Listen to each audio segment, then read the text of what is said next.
Alright, y'all. So, for those of y'all that didn't know, there's been a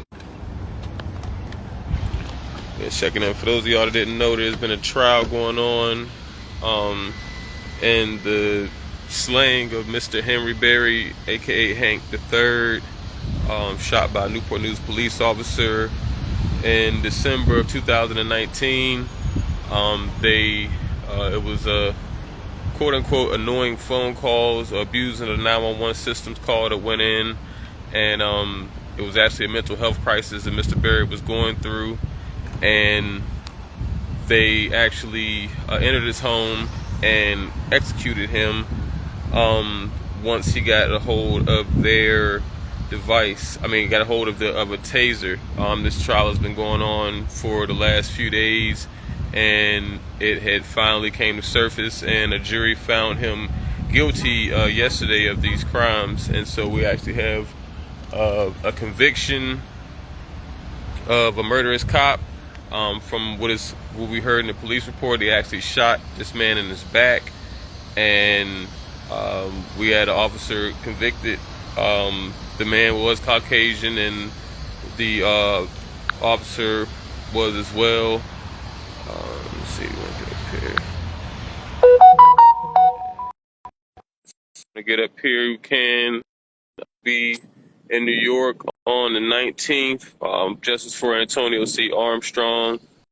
We have to definitely fight for justice in that case, but we can say we got a small piece of justice here in Newport News, and what can you really say about the situation? The judge actually determined that it was an unlawful arrest. The officers went to Mr. Berry's home with no warrant, and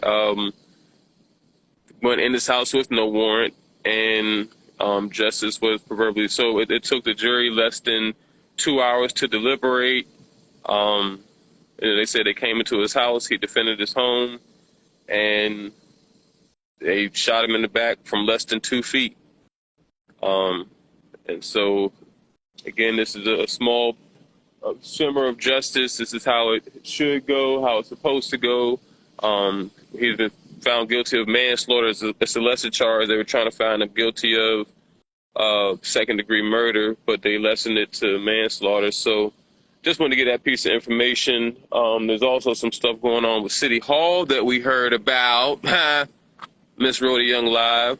And so we'll go into that a little later. But yeah, we just wanted to update everybody that there has been some sort of formative justice served in the city of Newport News. We'll put a post about that later, and keep everybody abreast of the situations. Don't forget, we have the Stuff the U-Haul,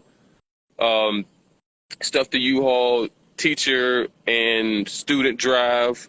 So if you see on our page, and then on September 11th, we have the No Deja Vu anti-bullying suicide prevention walk in Newport News City, Oyster Point.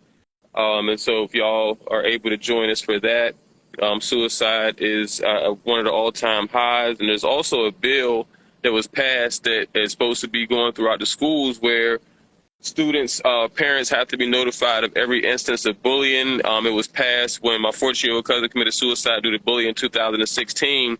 It was actually passed in 2016 in wake of that. And so we're going to make sure that all the schools are implementing that in their actual criteria, making sure that anybody who is, any students who are being bullied in any Virginia schools, they are supposed to notify the parents. It's a bill in the Virginia laws.